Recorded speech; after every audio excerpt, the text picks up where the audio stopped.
everybody, welcome back to HoloNet Marauders Live and the HoloNet Marauders podcast.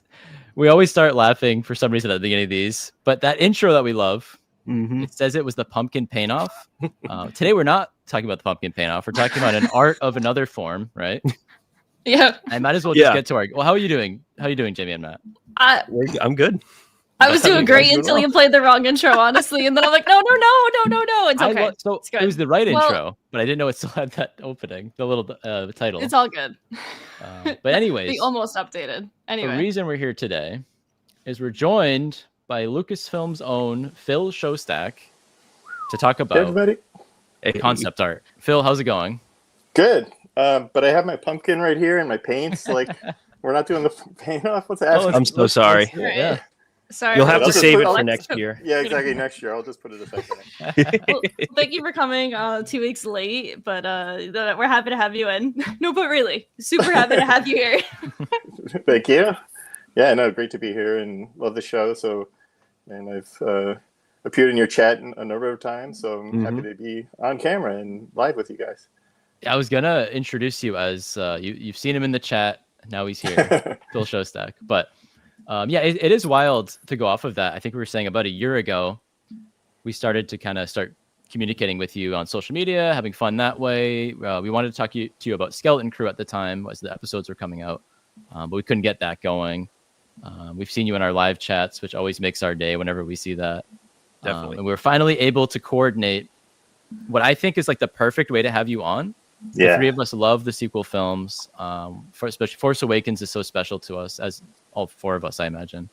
And it's 10 years celebrating it this next month in December 2025. So to have you on to talk about the concept art of the Force Awakens was like the best way to do this. So yeah, I couldn't agree more.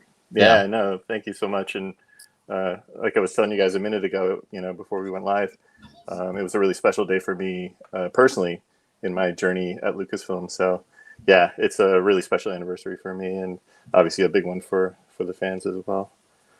Everyone's excited to see you as well as we are, obviously.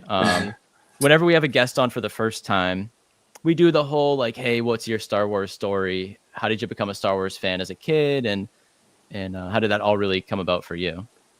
Well, it's funny because obviously we're creeping up on the 50th anniversary of Star Wars in 2027. And I was in a lunch with my colleague Pablo Hidalgo, and he pitched a potential T-shirt for Celebration 27 of Older Than Star Wars. Which I can say that my Star Wars journey began with the first film in 1977. And so, from the very start, I loved it. And it was, obviously you guys weren't around yet for the initial release of the first film, but it was like the biggest phenomena. Like every child on Earth seemed to be talking about Star Wars, and I was one of them. So I was, Star Wars kid, just like you guys were, I'm sure. Growing up with those films as they were coming out, and so it was a really special time, and my journey began right there. And I should say, both my parents were big movie buffs. A lot of my taste was informed by my parents' taste in movies, and so they were the ones who brought me and my two brothers to see Star Wars back in the 70s and 80s. So a lot of my love of Star Wars is thanks to my parents as well. I love that. And that's usually like the classic tale of how that all goes. Do you have a pod racer? Just went by our house. Nice. Do you we're huge collectors and we love all the Star Wars merch and toys as well. Do you have like a favorite toy? Either was it growing up or was it like when Phantom Menace was coming out? Is there like a standout thing for you over the years? The two things that just jumped to mind for me were the original Kenner Yoda figure, because I collected the heck out of all the original Kenner stuff, which we then... Like yes. That just pulls things out of nowhere. He's the Mary Poppins bag over there. I'm just surrounded by them, just everywhere. You have a wizard's hat back there. You just right. That original Yoda just made a huge impression. I mean, that character in general made a huge impression on me because I was a little too young in '77 to fully appreciate the original Star Wars, but in 1980, like Yoda just hit me like a bomb. I was just like, oh my god, Yoda. Plus, it was a convergence of two things I loved, which were Jim Henson's Muppets and Frank Oz specifically, and Star Wars, like coming together to form an amazing Voltron called Yoda. And yeah, so Yoda just made a huge impression on me. So that Kenner figure always has a special place in my heart. And yeah, for the Phantom Menace, for whatever reason, what popped in my head was the 12-inch Darth Maul on his bike. Which there's a photo of mine on my Instagram, because they just came out with the Black Series version of that same set, but like obviously the shrunk down version of the very tall Maul. So I put them side by side, and yeah, they matched the packaging. Hasbro did an amazing job with their Black Series set of Darth Maul. I love that. Yeah. And that was just like a figure, or like a statue, or like a bank. What was it specifically? It was a figure with cloth goods, cape, and clothes and everything on a plastic bike that had like a little clear stand to make it look like it was floating. Perfect. And it was the full 12-inch Maul. I may have said 6-inch, but I meant 12-inch. The Black Series are 6-inch, so they did like what's now a half-scale version. But yeah, it's amazing, and the likeness was really good. And yeah, it's just an amazing toy. So that was one that I've kept all these years. I assume it came out in '99 or thereabouts. I was living in Montana at the time.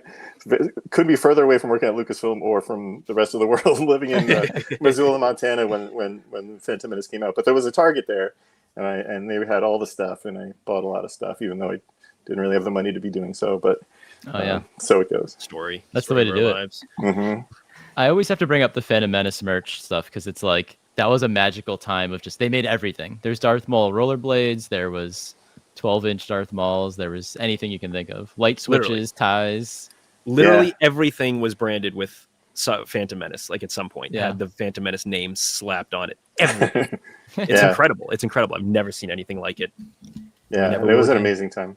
And yeah, I went to the mall at midnight when they did the midnight sale of stuff. Oh wow! And bought all the Kenner figures. For sale, I including love Rick watching... Ollier, who was like, because the movie hadn't come out yet, so I was like, Rick Ollier, he's gonna be the Han Solo. Look at how cool he is. So, and you were exactly right. Precisely right. Yeah.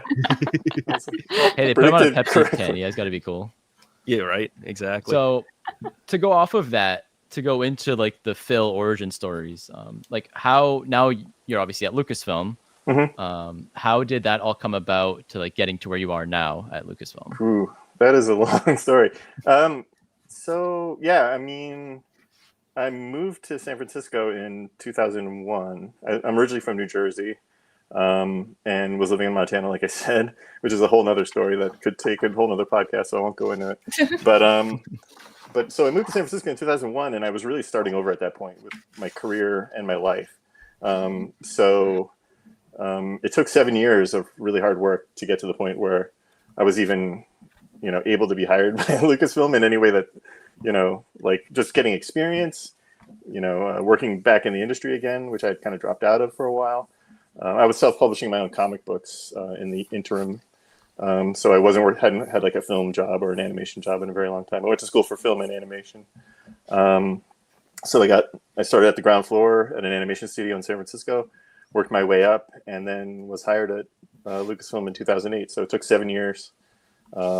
And yeah, my first week was the week after Ahsoka was revealed as a character. So my and Ahsoka's journey is kind of like started at the same time, and the Clone Wars was obviously in motion when I joined.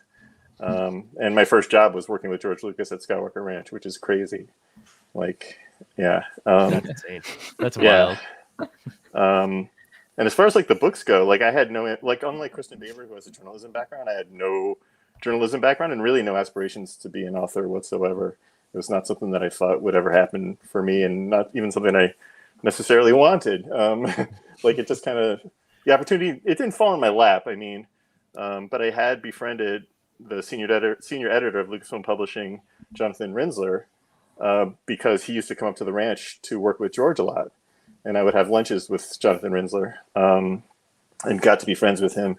And he got to know me, and what I knew and what I was into. And we bonded over a love of like James Bond movies and Bruce Lee movies and all that stuff. And at the time he was working on I think the making of Empire Strikes Back, and then the making of Return of the Jedi.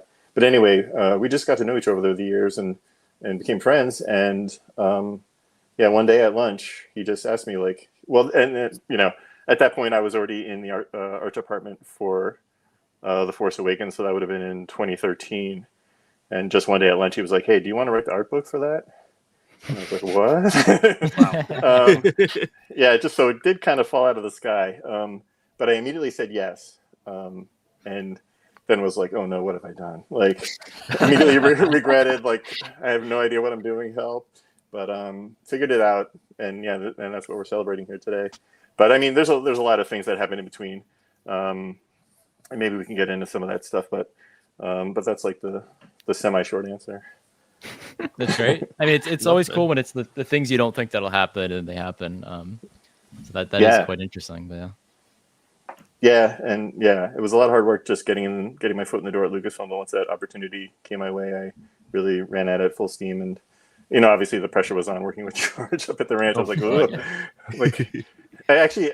So this is like a funny little story. So when I was hired, I played it a little too cool and was like, I need a couple weeks to like get my affairs in order before I switch into this job. And I didn't need any time, you know, like it was just me like being cool, like, you know, trying to seem like more important and busy than I was. And those 2 weeks were just a living hell because I was like, I'm not good enough. I just had total, you know, I was just doubting myself, thinking like, oh no, and just stressing the whole time because this was my dream, you know, and it had come true. And so that was the stupidest thing I could have done was take 2 weeks, just think about it the whole time, stress about it the whole time. But once I got up there and started working with George, everything was fine. And yeah, I just figured it out as I went. And that's what all I've been doing for the last 17 years is kind of just flying by the seat of my pants, figuring it out as I go. And I must be doing something right if I'm still there. So, yeah. Hey, George must have been incredible to work with. That's an amazing. Experience. Yeah. What was he like to be around? Like as you were getting into it, like he feels like a very like calming presence to kind of be around. But yeah, like, what was that like? Well, it was funny because George typically at that time was at the ranch either just 1 or 2 days a week, and you know, and he was, you know, obviously running the rest of the company at that time. This was 2008, and so yeah, and working on multiple projects. So he would typically be at the ranch on Friday. So I think my first day might have been like a Wednesday or something. So I didn't see George right away, but it was like on my third day, I walk in the front door of the main house and there's George receiving a lightsaber hilt from somebody, like someone's handing him a lightsaber hilt. And I was like, what's going on? So I just kind of stumbled into this, like seemingly this ceremony. And I was like, oh no. So I like scooted around and went up to the third floor. And I don't think George noticed me at all. But then when he came up to the third floor and it was the space shuttle astronauts. And they were returning Luke Skywalker's lightsaber, which had been in space, to George Lucas. Jeez. And the minute I walked, the second I walked in the door, that was happening right in front of me. I was like, good. So that's incredible.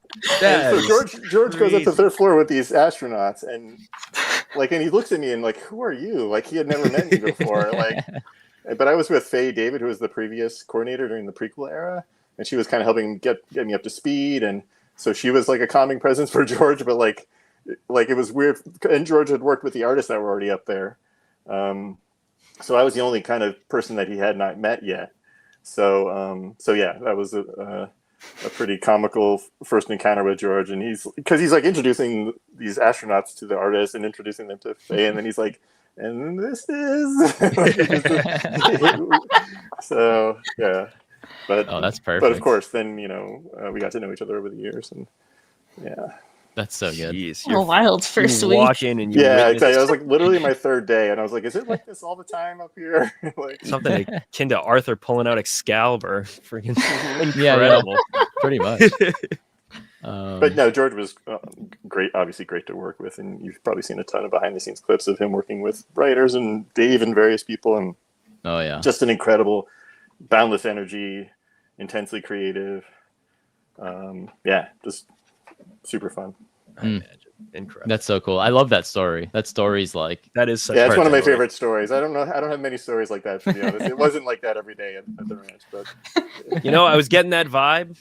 I think you're being humble. I think you Yeah. got a lot more stories all the that time. would probably blow our socks off, but probably aren't very big on it for you. I love that. exactly. So with all that, we can talk about where your story kind of led up to there with the Force Awakens, and the concept art behind it, and the book that you put together that we're going to be showing our favorite pictures of. I don't know. We chose like 50 something photos from it. We had to cut a lot out, but we can't have Condense everything. a lot down. Yeah, Just the top 50. I guess the top 50. So it's like our 50-ish. personal type ones that intrigued us. But one thing about like this title in general. So obviously the Force Awakens concept book came out after the Force Awakens came out, and there's a lot that couldn't be in it just due to what was going to be in the future in general. For like this first concept art book though, how long was the process of getting this first book put together? Thankfully, I had quite a bit of time with this one, and I needed every second of it because I think sometimes people assume that, those of us who are employees and authors, that this is a part of our job, but it's actually like a second job. So I technically have a side hustle, and it's being an author. Wow. Pablo actually had a really funny, he said on Pablo Hidalgo on Blue Sky, and I retweeted this or whatever you do on Blue Sky with a post, but he said and on the 7th day he worked on freelance projects, and that is my life altogether. Oh my God. Like I am often working on a Sunday when I'm working on a book, so my weeks are long. But what was the question? I'm sorry. How long was the process for putting right. together specifically just the Force Awakens one? Because there's art that dates back to like 2013-ish, maybe even sooner, for this one. Yeah, so it's funny in looking back at the book as I was in getting ready for the stream, it reminded me a lot of the kind of the dates and what was happening in my life. And so up until April of 2013, I was an employee of LucasArts working on the video game Star Wars 1313, right up until LucasArts was no longer and the game was shelved. Right. And that was a bit of a hairy day because I saw the news like everyone else. I was off site that day, and I saw it I didn't know it was, and none of us knew, of course, what was happening. And I saw it on the internet like a lot of people did, and was like, "Uh-oh, do I have a job?" Wow. And immediately though, I got a call and they told me like, "No, we're going to move you on to the Force Awakens." So that's when I began. But it was like a few hours, so I was like, it was a little hairy there for a minute. But yeah, I moved on to the Force Awakens art department, and I think I didn't actually join them though until sometime in the summer. But anyway, but yeah, before long I was in the art department, and that's when I was having lunches with Jonathan Rinzler, as I mentioned, and he saw that I was obviously in the art department, and it was a really great opportunity for me to report on what was happening. So yeah, putting together the book, I think that process probably started sometime in late 2013, and then the book was out in pretty much almost day and date, I think, with the film in December of 2015. So yeah, a good year and a half or so, or I don't know, maybe 2 years. But definitely doing it very part-time, and figuring it out as I went. Looking at the previous art books, and Jonathan Rinzler had already done some interviews, so bouncing off of those, and then and just looking at the transcriptions and seeing what questions he asked, and then pretty much just repeating everything he had done. Because like I said, I had no real journalism background or anything, and so yeah, I was just kind of figuring it out on the fly. So yeah, I needed all that time to kind of figure it out, do all the interviews, and I did like a ton of interviews. I think like close to 30 interviews for that book. Oh wow. And looked at the tens of thousands of pieces of concept art, and chose all the ones in the book myself. Yeah, and that takes a long time. Yeah. Yeah, I can imagine. Yeah. Yeah, it was hard enough for us to pick the ones we're going to show tonight. Jeez, tens of thousands. No, I'm literally from going like 100 through, to 50. Oh, yeah, goodness. It's tons and tons of folders and computers that I'm just looking through, and I mean it's a great privilege to look at all that artwork and be able to make those selects and stuff. But at the same time, it is a lot of work to do that. There's a couple of good questions in the chat. This Jen Solo brings up a good one, which I probably know the answer to, because the concept art begins well before they start casting. As we can kind of tell in the Force Awakens book, the looks, and this is what I love about the Force Awakens book, is all the looks are crazy because we didn't know who was going to be playing them, obviously, and it was originally Kira and Sam was Rey and Finn. And I love that, like, there's so much, like, before we got on, we talked a little bit about visions. Like, there's so much creative freedom, I feel, with the Force Awakens art that you might have opposed to Last Jedi, Rise of Skywalker, because those looks have in and the style is locked in. The style is locked in. So this is going to be a fun discussion to talk about Force Awakens, because I love all the creative freedom that goes into these pieces that we're going to be looking at. Yeah, and there's even a section in the book where it's labeled as like guided imagery concept phase, which, you know, they want to get the art started as soon as humanly possible to help inform the writing, and that's very much how George worked on the prequels as well. Like, they're not separate phases. It's not like George writes the script, boom, here's the script, draw everything. Like, George was very much always informed by what the artists were doing, and that fed into the story, which then fed back to the artists, and this kind of back and forth cycle. And that's very much what happened with The Force Awakens as well. So yeah, they started the artists immediately, even before they announced J.J. Abrams as a director, which you can read about in the book. Yeah. So yeah, as early as humanly possible to get the artists going, just to start generating ideas and feeling their way through the process, and giving something for the writers to bounce off of. Yeah, it is really cool how both sides, all the departments kind of go off of each other rather than just going off the writing. That is very cool to think about. Yeah, and and it gives the artist some freedom to pitch some ideas, and some of them do stick. So, story ideas even. So yeah, it's a really cool opportunity, and the best concept artists are storytellers themselves. They're not just people who are designing things or whatever.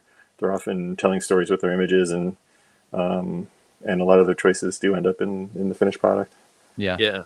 I mean, we kind of covered when we were talking about concept art earlier in like a month ago, 2 months ago, when you were in the chat. We kind of talked about that, how each picture tells a story on its own. The best ones do. Yeah, and there's tons of stories in this book as far as, like, it's so cool. Like, just going back and looking at it, I'm like, oh wow, this is actually a really cool book, because you really see the very slow progression. How even in the very beginning there were a few ideas that stuck to the very end. But you see the progression of how the movie came together very clearly from image to image, which I know Rick Carter, the co-production designer, like, really paid me the highest compliment, saying, like, you did it. You really captured the flow of events, and the way it happened is really captured well in this book. So yeah, it's pretty neat, especially with this, because we were, pretty much starting from scratch from the beginning, figuring it out, the story and everything. And you see that whole process through this book. Yeah. And with that, Jamie, we can probably bring up the pictures and start looking at the art. Yeah. Sure. Let's okay. They are kind of in an order, but not quite at the same time. So I guess we're gonna start off strong with some Glenn Dillon pieces, which some armor concepts and whatnot. And I know that, like, Glenn was one of the main people to be doing character concepts and things with armor and that kind of designs, and I love his work. But we wanted to talk about trooper armor first. You had to pretty much design new stormtroopers. So no biggie. New stormtroopers. Not a heavy task at all. No, not at all. Yeah. Well, I guess my biggest question would be, like, what was, like, obviously the main inspiration is a stormtrooper, but, like, what would be, like, a bigger inspiration to design, like, these new stormtroopers? Like, what was your goal for it? What was their goal for it? Yeah, I think the biggest challenge with this project in general was kind of just projecting Star Wars into a future. Like, how has the overall aesthetic changed? Because George was very mindful in doing the prequels and kind of de-evolving it, like bringing it back to a more romantic time where everything's bespoke and, reflects, Art Nouveau and Art Deco, things from our own design history in the earlier part of the 20th century. Whereas kind of the original Star Wars is very reflective of the time in which it was made.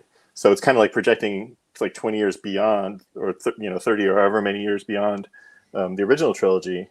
Like, what is the overall aesthetic? And how does that then apply to everything, and including the stormtroopers? Like, and yeah, so, and also just throwing wild ideas at the wall and seeing what sticks. And yeah, and ultimately the First Order stormtrooper, and I think you can see that in the Art of the Last Jedi. You can see Michael Kaplan, the costume designer for the sequel trilogy, his original sketch for that it came straight from Michael, the helmet design that Glenn Dillon then interpreted, and brought to life. But yeah, it's a massive challenge. Obviously, it's like the stormtrooper so iconic.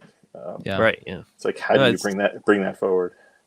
That's a cool point you had about like how George kind of covered the turn of the century, very early 20th century styles with the prequels, and then kind of jumped to like this kind of 70s industrial, look. And then, because one of the things people used to say about the stormtroopers in The Force Awakens was that they called them like eye troopers, or like Mac, like Apple stormtroopers, because they had that very sleek, very polished, very like streamlined look to them.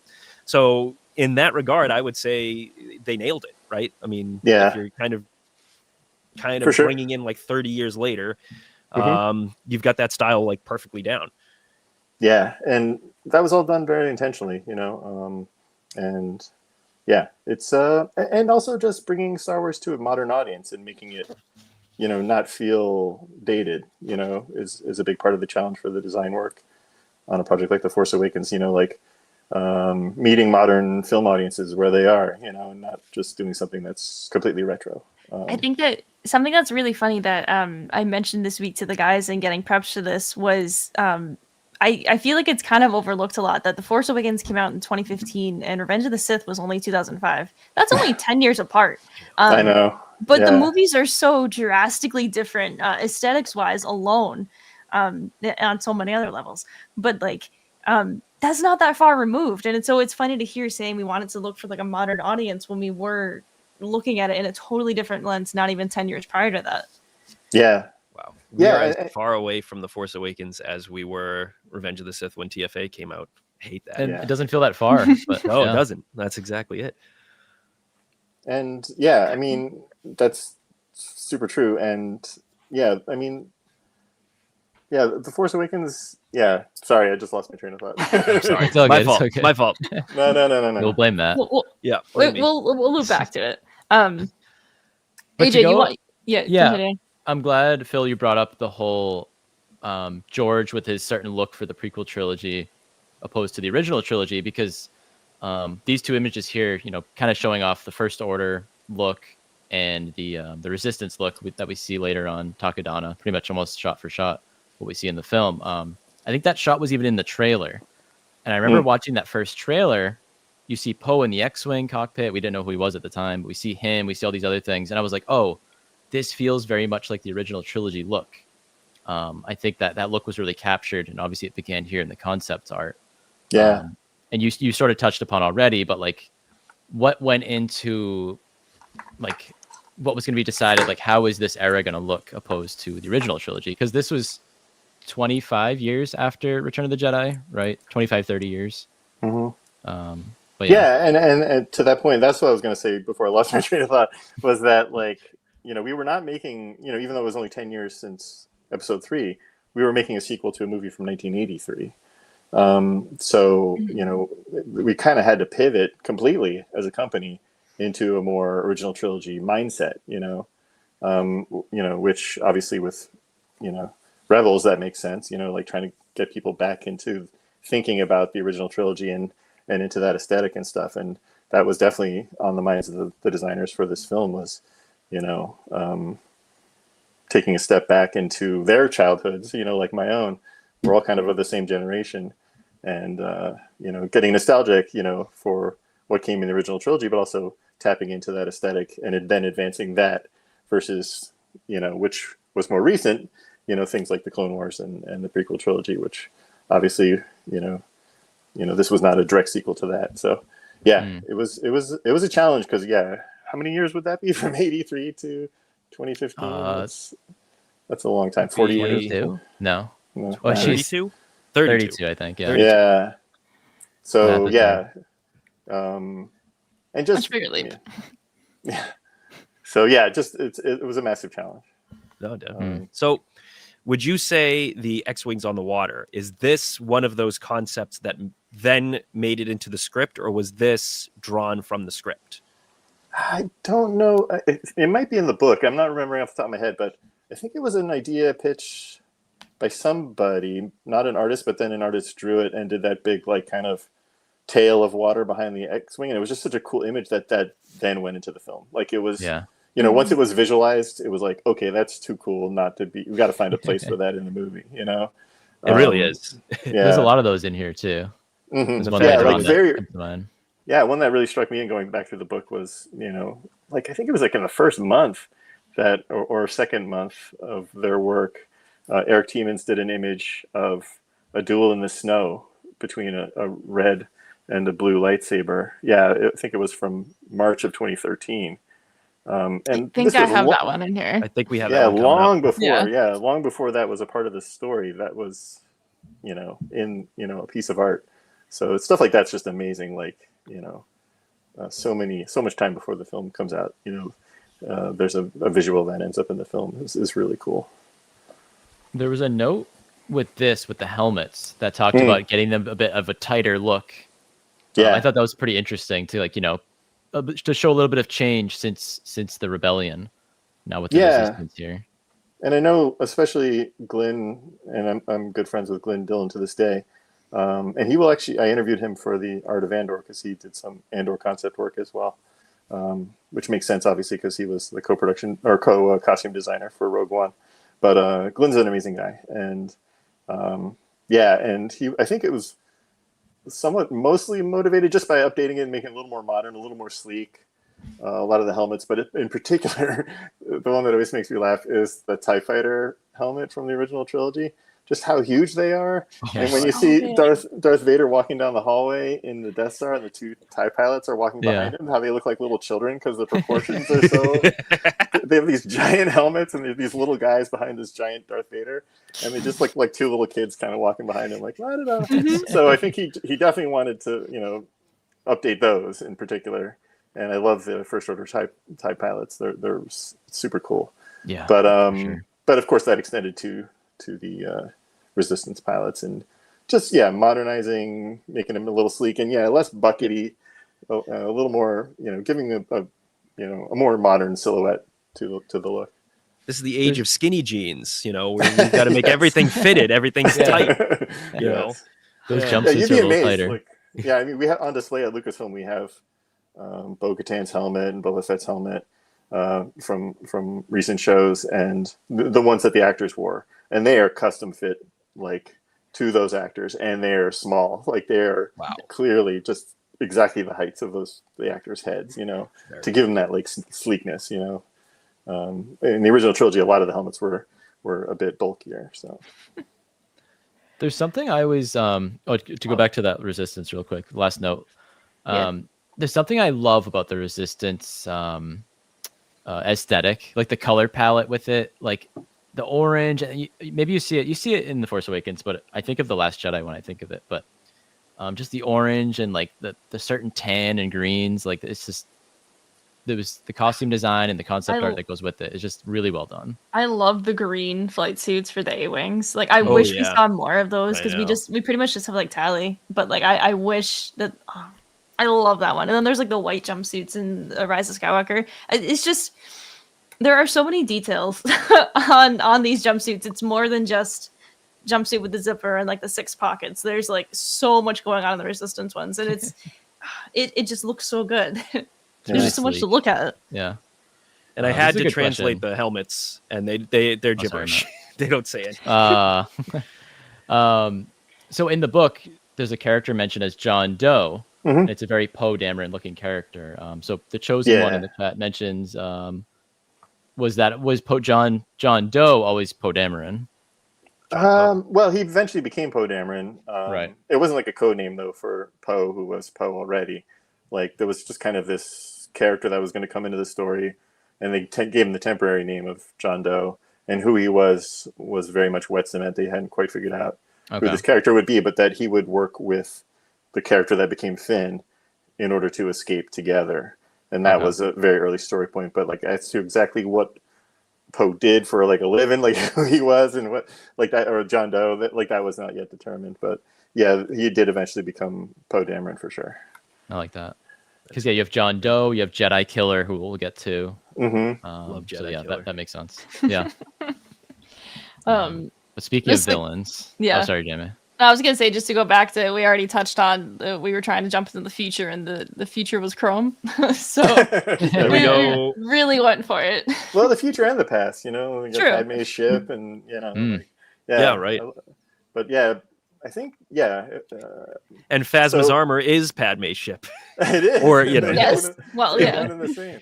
Yeah, and this design, I think it was Dermot Power did the original Phasma design, and it was intended to, like, there was a huge process to get to the final design of Kylo Ren, and what became Phasma was a Kylo Ren design. As many designs that you see in the book were, because there were just hundreds, if not thousands, of designs done for Kylo Ren. So this is specifically a Kylo Ren illustration? Yep. Wow. Yeah, and again, it resonated so strongly. It was like one of the kind of, I don't know if you'd say it was a front runner, but it was one that everyone really liked a lot. So that's how it evolved into Captain Phasma, because they just couldn't completely let it go. It was such a striking image. Yeah, it's too good of a look. Yeah. The cape and the chrome and everything. And on the left, we have Old Man Snoke there. Oh, man. Yeah, he's looking like he's having a rough day. And that's a sculpture with a piece of fabric just kind of draped over it to represent his clothes. And I think that might be Ivan Manzella sculpture. Just really incredible. And yeah, I think you get a better look at him in the art of book than you do in the film itself. Yeah, exactly. And unfortunately, as I recall, the book was sent to stores a few days in advance of the film coming out, and then of course somebody opened up the boxes, which they weren't supposed to do, and took photos. So yeah, some images of Snoke leaked before the film came out from the book, which was a bummer. But we kind of, which is part of the reason why we were careful about what we put in the book.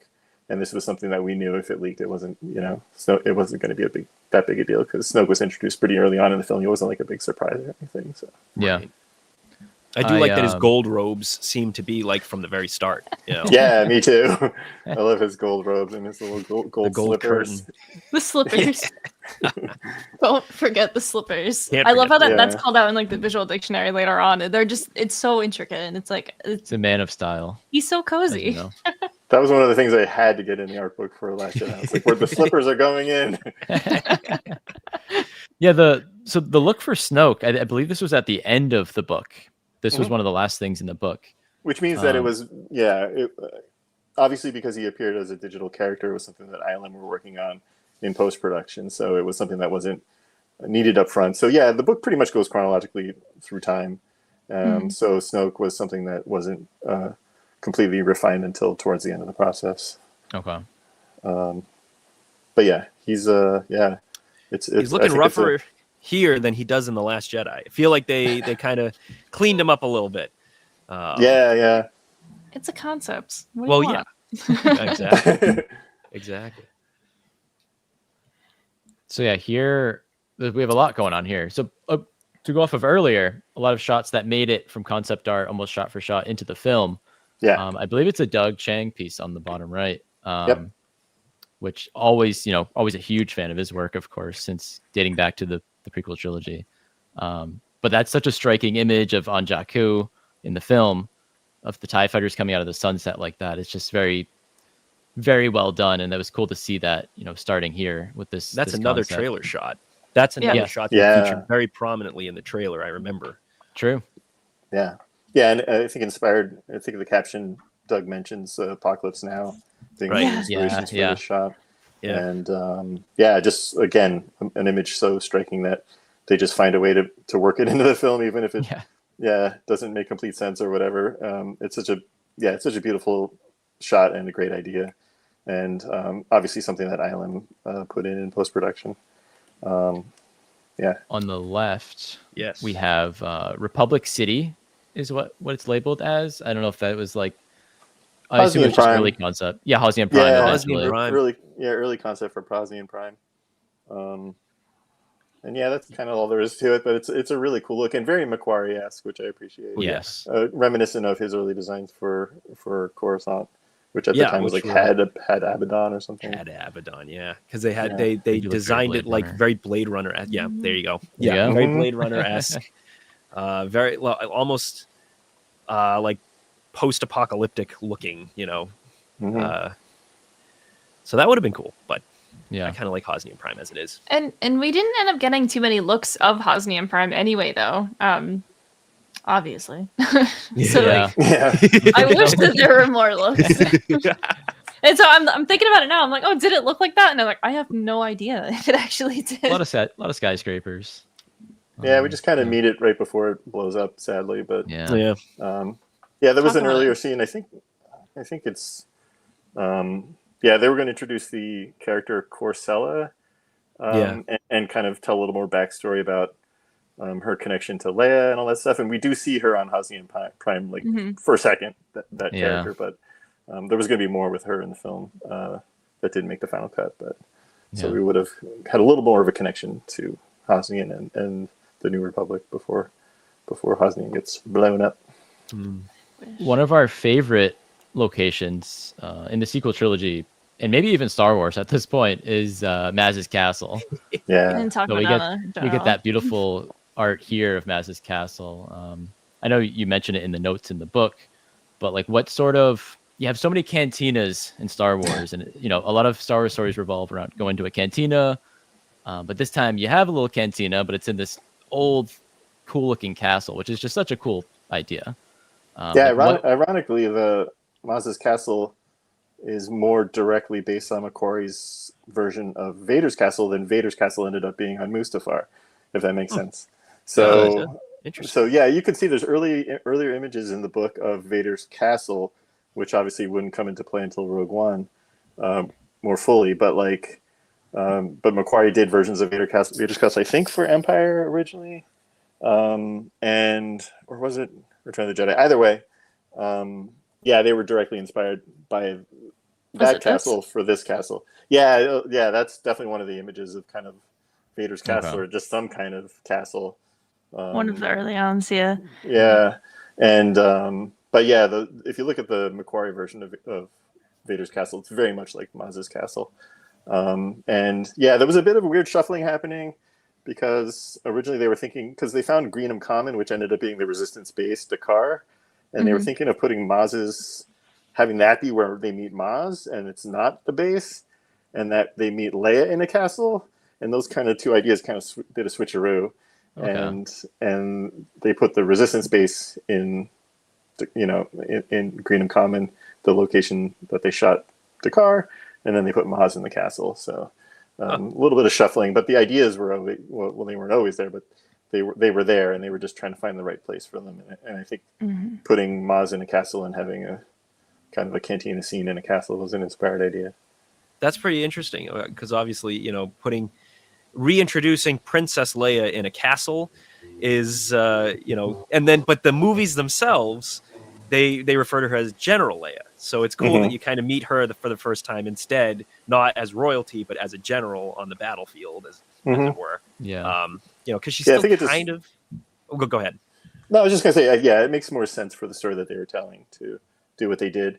But yeah, there's an image in the book of Leia in a castle, and I think I talk about that, or there's a quote in there about that. There's one later on in the book of it's her and someone else, either like the Rey character or someone that's like a comics character, just like chatting with each other, and they're like looking out on a balcony. It kind of actually looks like the shot that they ended up using in The Last Jedi when she's looking out onto the salt flats. It's really similar to that, that's definitely what that was at that point in time. But you could tell it was Leia because she had like the Bespin hairdo, but it was like white instead, and it's like, ooh. Yeah, I know the one you mean. Cool. That's a really beautiful image, and yeah, that's I think when the Resistance base was like in a cliffside, which they were thinking of doing like the Cliffs of Moher in the UK at one point. Oh, wow. So as a potential shooting location, but like I said, then it moved to Greenham Common, which they end up using in Andor, which is really cool for Saw's Yeah, base in right. season 2. Yeah. And I talk about all that in the Art of Andor, coming to a bookstore near you. Um, Little plug there for the Art of Andor. Yeah. I can't wait for it. Let's talk about droids a little. I don't have that many going on for droids, but the biggest one was we had to talk about BB-8. Just because I love that his initial concept was a J.J. Abrams sticky note drawing of a circle with a circle and a couple eyes and a smiley face. Like that's what it was. So how would you take like something like that that's as crude of a sketch as we have 2 circles, make it a droid? How did like the team go about actually like making this into something that became the little icon that's BB-8 now? Yeah, when Christian and I interviewed him for the Force Awakens book, and he told me the story that I think I had remembered that. I think I was a part of the art department when that was happening, when that Post-it note came through, and I don't remember. Yeah, I'm sure it was just like scanned and sent. But yeah, so when I was putting the book together, I was like, I need to get that Post-it note in the book, just to show that like this is how it happens sometimes. Sometimes the showrunner or director or whomever will do a little sketch. Actually, in the Art of Andor, there's a drawing of Ferrix by Tony Gilroy. And so yeah, it's sometimes that's the way it goes down. And yeah, Christian received it, and then obviously gave a lot of options. Kind of playing with the idea, and happened upon the color scheme and the basic design. I mean, the big challenge obviously with BB-8 was making it real. Like, how do is this technologically even possible? And it took a long time for Neil Scanlon's team to kind of nail the design down and then figure out how to make him real. But they did it. And a lot of people, I loved that when the teaser came out with the shot of BB-8 like running, through the Jakku. Through the sand. Yeah, that kind of side view of him zipping along. That a lot of people assumed that it was computer generated, and I was like, ha ha, like just knowing what it was coming. And then he rolls out on stage at Celebration, and everyone like freaked out, like, oh my god, he's real. The original trailer shot, he's hauling too. He's going really fast. So yeah, and that people assumed it was digital, and rightly so. It's like before BB-8 existed, you wouldn't have necessarily assumed that something like that was possible. Right? Exactly. But it's amazing design, amazing idea, and just beautifully. It's really the combination of Christian Alsman, who also just happened to design Grogu. So he's got BB-8 and Grogu, like his. Wow. Yeah, just an amazing, amazing guy, and amazing designer. A lot of merchandise with those two. Yeah, I was gonna say. And then Jake Lunt Davies in Neil Scanlon's Creature Team kind of evolved BB-8 into his final form and design-wise, and then of course they built him. Amazing collaboration, and all starting with JJ's little sketch. I love that. The only other droid I highlighted here was so this one's I think was Hirid. He's outside of Maz's castle, and this one's a stilt walker. So there's someone inside of it, just chugging along. This was just like a super intriguing one though, because it's so hulking huge, but it's also on these just 2 spindly little legs. It's another just like iconic one. I had to share this one at least.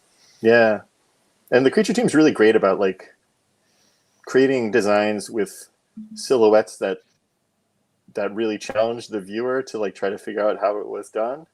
And they work with just an amazing bunch of performers who can do amazing things. And yeah, this is a design where you just see it in the movie and you're just like, what? Like, what was that? Oh my God. Like, how, and how, so yeah, it's super cool. Yeah. Neil's team are amazing. And I feel lucky to have gotten to know them and talked to them so many times over the years. The Force Awakens is really full of those moments too. Like Jakku alone. I know we get the. We're getting that's the next. We're getting slide, the Jakku. right? Well, next slide is actually all about Rey. Oh, okay. Okay. Well, on Jakku. So. But we're getting to Jakku. So yeah, talking about Rey. So I just want to talk about the evolution of her. So like very early on, she was noted as a character named Kira, spelled with a K, not with a Q, as we see in Solo. But I guess just I wanted to talk about what were the early inspirations for having this like scavenger like protagonist who becomes the hero. Like what were like the early plans with that, and how did it evolve like from there? I think there was always kind of both Kira / Rey and the world of Jakku were kind of evolving together, and there was always a desire to, I think, so thematically, the idea was that like we're literally having to deal with the remnants of the past, and so a junk planet therefore then made sense. You know, it's like the literal detritus wreckage, you know, battle wreckage of the original trilogy is something that is having to be kind of contended with or featured. And so, yeah, the idea of a junk planet was really appealing in that way. And there's tons of images kind of reflecting that in the book. And then having a scavenger just made sense. Someone who's starting very much like Luke in a, you know, in a very inauspicious way, a way that you wouldn't figure that a hero could be born of a world like this from a character like this. So yeah, that was really the prime motivation. And very early on, and you see like all these junk planet images, like from the jump almost. And some of them had water. It wasn't really decided, you know, where. And when they found Abu Dhabi and the really beautiful, like kind of orange sands of that desert, that then set it in that location. But yeah, it's oh, and the speeder design, which you're kind of featuring here. Soap.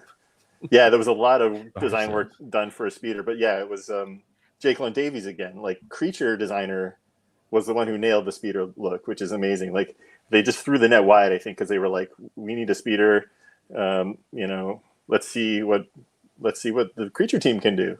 And Jake was the one who designed this, so that's like a really cool claim to fame. That not only did he work on BB-8, but he did a speeder, which is like not necessarily where you'd expect such an iconic speeder design to come from.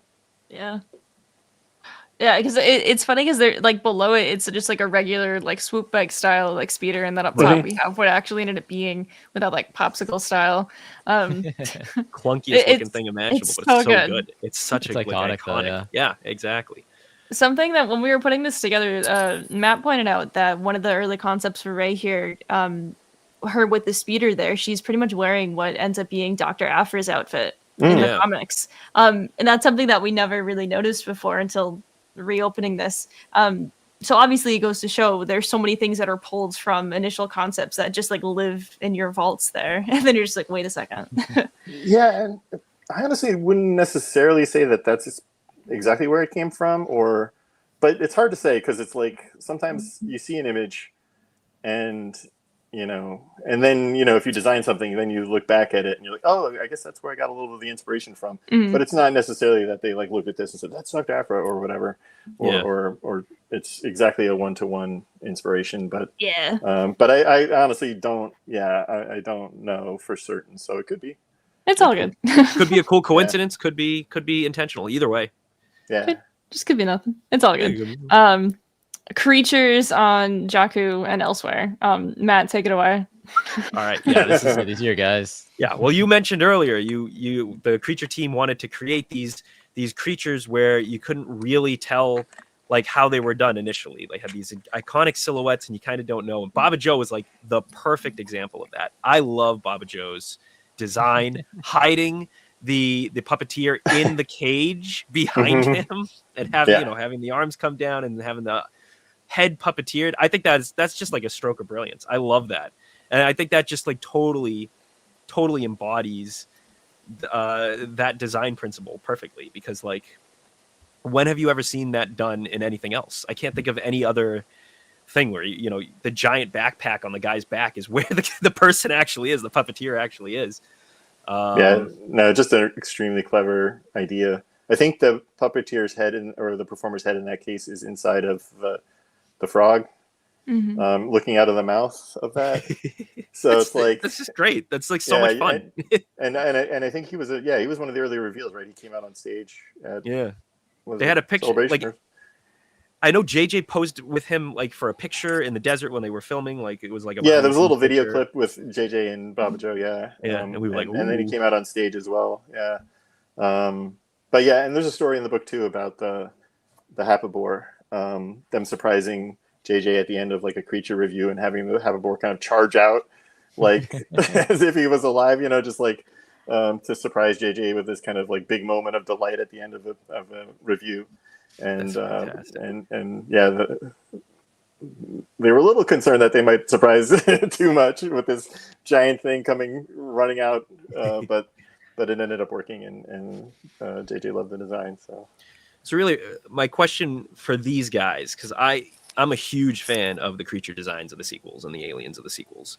Sarko Plank, is one of my favorite all-time glups out there. But what would you say the design principles that these guys were working with? Like, what do you think they had in mind? What was their what was their guiding principle? How are we designing these creatures? I mean, so much of it stemmed from a love of Star Wars, and Neil Scanlon came from Henson, so definitely informed by that vibe and aesthetic, and definitely. But also just a desire to do something new, not to necessarily lean so heavily on what had done before, which was definitely a part of the original trilogy. And again, this being a sequel to the original trilogy. New aliens being introduced with every film, and not just assuming there's like a finite number of aliens in the galaxy, that there's so many more that we haven't met, and to just go wild. And they have such an amazing crop of designers in Neil Scanlon's creature team, who continue to work with them to this day, 10 years later. And a diversity of styles, and letting all of these artists kind of, some more horrific, some more quirky, some more Muppety, and just going to town and letting them dream up whatever and pitching all these ideas to whomever the filmmaker is. And literally it's like, how do they describe it? But they just put a whole bunch of designs on a board, and JJ or whomever just putting Post-it notes on whichever one that he liked. It's like this one and this one and this one and this one, just like a smorgasbord, whichever ones you like, just let us know. So yeah, that was the process. It was kind of like, it was like, oh my God, what did they compared it to, like a game show, or it was like Match Game or the dating game or whatever. It's just like, it's like, here's your bachelor's candidates, which do you choose? So yeah. Pick all your creatures. Yes. I know this was mentioned. Sorry, Phil, that these questions actually keep coming up. I'll switch you. I'll switch you to the top. I'll go to the bottom. So you mentioned that it was kind of a water world before it was desert, or were they kind of at the same time, or like was it? How does that kind of go? I think it started kind of as a world with water, and there's quite a few images of that. And then I think just for practical filming purposes and wanting to shoot it in a location, anytime you shoot in a place with water, it's a real challenge. A desert's a little more practical. And so I think that was one of the prime motivations, if I'm remembering right. But yeah, I think it definitely started as a place with water, and then eventually shifted into a desert. Just motivated by the practicalities of production. Practicality, yeah. And then our good friend Chad asks, do you have a favorite Force Awakens alien design, or a couple favorites? Question. Oh, gosh. It is tough. Yeah. I mean, the Abednados are a particular favorite, just because they're so well, and just how often they've been in other things since the first film. They seem to really resonated, and they're not like one of the ones that you'd say is the flashiest or whatever, but they're just so kind of iconic in a subtle way.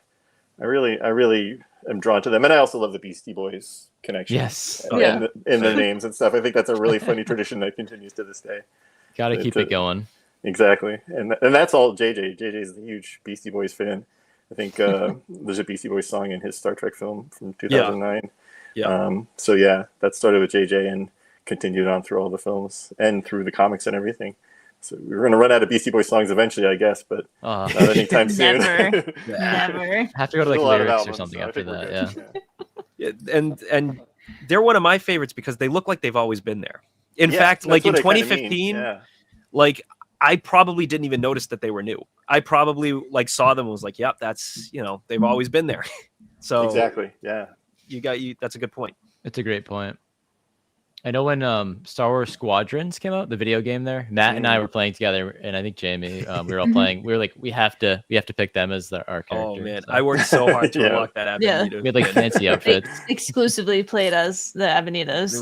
You pop into the lobbies, just look at like, hey, awesome. Yeah, And by the way, if I'm ever looking not at you, I'm looking at the book on my other screen. So just to let Oh, people it's know all that good. I'm not just like watching TV over here. Or something. It's all good. Just watching the game. yeah. What's the score? Yeah, it is Thursday night. But yeah, Jakku. So like we have still other things going on with like the settlements on Jakku and just like the way that like this aesthetic is set up around the village, and so we get this arch photo, and so this obviously became like an iconic shot for Anima Outpost, but also became a really iconic thing for Star Wars pretty much ever since then. Like this arch appears somehow, some way everywhere now. Love Yes. the arch. And that's bouncing off of Macquarie art again. Right, Yeah. for Jabba's It palace, was- right? Precisely, yeah. It was a kind of a Oh, gate yeah. to Jabba's palace from the Illustrated Star Wars universe, I think, which Macquarie did in the 90s, if I'm remembering right. Or maybe it was early Return of the Jedi art, I'm forgetting. But either way, yeah, it was Macquarie. And so it just made it was just kind of perfect. And yeah, and that was like kind of a nice, if you could work Macquarie into your piece, it was bound to be approved. Specifically by JJ. Like if you showed like Macquarie this thing, like side by side, he'd be like approved. So Immediately. yeah.